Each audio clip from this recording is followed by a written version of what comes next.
selamat pagi semua. Kembali lagi di kelas ekonomi cuan, cuan, cuan. Jadi, pada kesempatan kali ini kita akan mempelajari salah satu materi yang sangat penting dalam ilmu ekonomi. Kira-kira apa ya?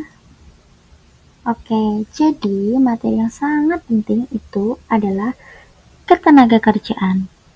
Melalui materi ini, kita dapat memahami bagaimana suatu negara memanfaatkan sumber daya manusianya, kemudian menilai kondisi pasar kerja, serta melihat sejauh mana perekonomian dan mampu menyediakan kesempatan kerja bagi masyarakat. Oke, sebelum kita memulai pembelajaran hari ini, siapkan buku catatan kalian karena akan banyak konsep penting yang harus kalian catat. Jangan lupa disimak ya. Oke teman-teman, sebelum kita memasuki inti materi pada pembelajaran hari ini, menurut kalian, apa sih ketenagakerjaan itu? Oke teman-teman, sebelum kita memasuki inti materi pada pembelajaran hari ini, menurut kalian, apa sih ketenagakerjaan itu? Tenaga kerjaan adalah seluruh hal yang berkaitan dengan tenaga kerja, seperti hubungan kerja, perlindungan pekerja, kesejahteraan, hingga peraturan ketenagakerjaan. Semua ini diatur dalam Undang-Undang Nomor 13 Tahun 2003. Lalu, apa sih tenaga kerja itu? Oke, tenaga kerja adalah penduduk yang berusia 15 tahun ke atas yang mampu atau yang sudah siap bekerja. Oke, memasuki materi selanjutnya yaitu ada 3 kriteria tenaga kerja. Yang pertama ada tenaga kerja terdidik, yang kedua ada tenaga kerja terlatih, yang ketiga ada tenaga kerja tidak terdidik dan tidak terlatih. Oke, jadi tenaga kerja terdidik adalah seseorang yang memiliki keahlian atau pengetahuan di bidang tertentu yang didapatkan melalui pendidikan formal. Contohnya guru, dokter, akuntan, dan lain sebagainya. Kemudian yang kedua ada tenaga kerja terlatih adalah seseorang yang memiliki keterampilan melalui pendidikan non-formal berupa kursus. Contohnya ada sopir, montir, dan tukang jahit. Kemudian yang ketiga ada tenaga kerja tidak terdidik dan tidak terlatih adalah seseorang yang tidak memerlukan pendidikan dan pelatihan didasarkan pada kebiasaan yang tidak menurut ahlinya. Oke, itu tadi adalah 3 kriteria dari tenaga kerja. Selanjutnya kita akan membahas angkatan kerja. Apa sih angkatan kerja itu? Jadi, angkatan kerja dibagi menjadi 2, yaitu ada angkatan kerja dan bukan angkatan kerja. Angkatan kerja menurut ILO adalah penduduk usia kerja 15-64 tahun yang bekerja dan sedang mencari pekerjaan. Kemudian ada bukan angkatan kerja adalah penduduk berusia 0-15 tahun dan 65 tahun ke atas yang masih mengikuti kegiatan lain dan tidak ada kaitan dengan pekerjaan, seperti pelajar, mahasiswa, ibu rumah tangga, dan lansia. Oke, berikutnya kita akan melihat skema angkatan kerja. Oke teman-teman, berikut adalah skema dari angkatan kerja. Oke, selanjutnya kita akan membahas kesempatan kerja. Jadi, apa sih kesempatan kerja itu?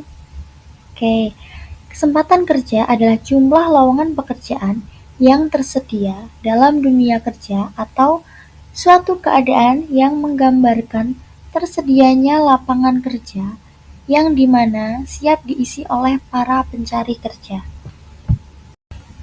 Oke, selanjutnya kita akan membahas kesempatan kerja. Jadi, apa sih kesempatan kerja? Halo, selanjutnya kita akan membahas cara perhitungan tingkat partisipasi angkatan kerja yang biasa disebut dengan rumus TPAK. Rumusnya jumlah angkatan kerja dibagi jumlah penduduk usia kerja dikali 100%. Halo, selanjutnya kita akan membahas cara perhitungan tingkat Oke, sekarang kita akan membahas cara perhitungan tingkat pengangguran terbuka. Rumusnya, jumlah pengangguran dibagi jumlah angkatan kerja dikali 100%. Berikut adalah cara menghitung tingkat pengangguran terbuka. Selanjutnya, kita akan membahas usaha meningkatkan kesempatan kerja. Di sini ada 4. Yang pertama ada pendidikan umum melalui pendidikan formal guna meningkatkan kualitas sumber daya manusia. Yang kedua ada kursus keterampilan, baik yang dilaksanakan pemerintah atau masyarakat. Kemudian yang ketiga ada pelatihan pendidikan atau biasa disebut dengan LPK. Kemudian yang terakhir ada meningkatkan kegiatan pembangunan yang banyak diserap tenaga kerja dan mendirikan industri di daerah-daerah terpencil. Kemudian yang selanjutnya kita akan membahas sistem upah. Apa sih sistem upah itu? Sistem upah adalah hak pekerja yang diterima dan dinyatakan dalam bentuk uang sebagai imbalan dari pengusaha kepada pekerja yang ditetapkan dan dibayarkan menurut perjanjian kerja atau kesepakatan antara pekerja dengan pemberi pekerjaan. Kemudian yang selanjutnya kita akan membahas selanjutnya kita akan membahas jenis upah. Di sini ada 4 jenis upah. Yang pertama, upah menurut waktu. Yang kedua, upah menurut satuan hasil. Yang ketiga, upah borongan. Dan yang keempat adalah upah minimum. Jadi, apa sih upah menurut waktu itu? Upah menurut waktu adalah sistem upah yang didasarkan pada berapa lama seseorang bekerja. Sedangkan upah menurut satuan hasil adalah sistem upah yang didasarkan pada jumlah hasil kerja seseorang.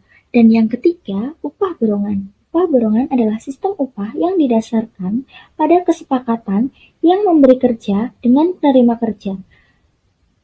Kemudian yang terakhir ada upah minimum.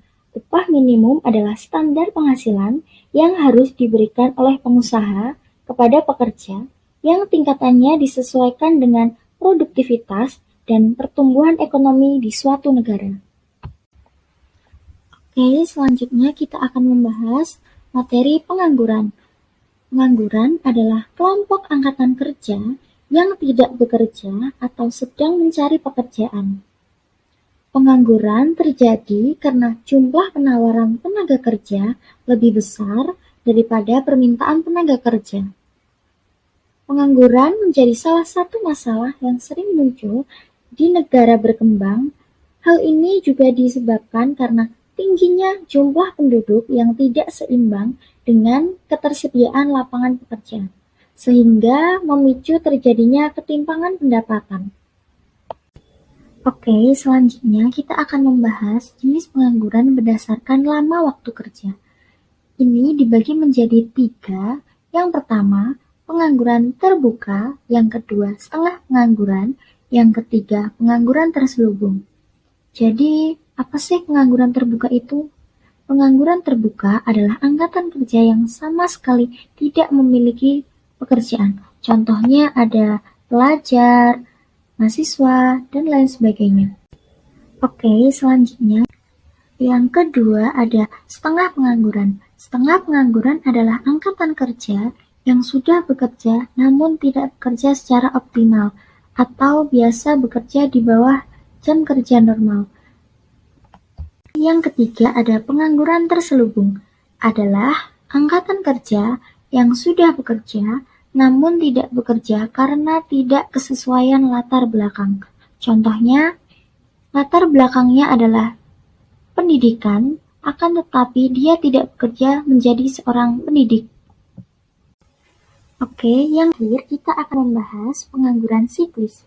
Jadi, apa sih pengangguran siklis? Pengangguran siklis terjadi karena adanya penurunan kondisi ekonomi yang dimana berdampak pada penjualan perusahaan sehingga dapat menyebabkan PHK massal. Hal ini juga menekan biaya produksi dari suatu perusahaan. Oke, selanjutnya kita akan membahas 5 upaya mengatasi pengangguran. Yang pertama, ada mengembangkan investasi. Yang kedua, ada mengembangkan balai latihan kerja atau biasa disebut dengan BLK. Yang ketiga, ada program kerjasama luar negeri seperti PKI. Dan yang keempat, ada mengembangkan sektor industri kecil dan menengah di dalam masyarakat.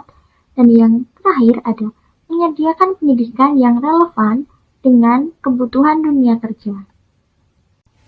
Sekian pembelajaran ekonomi hari ini. Semoga materi yang saya sampaikan jelas dan mudah difahami ya. See you next time. Bye-bye.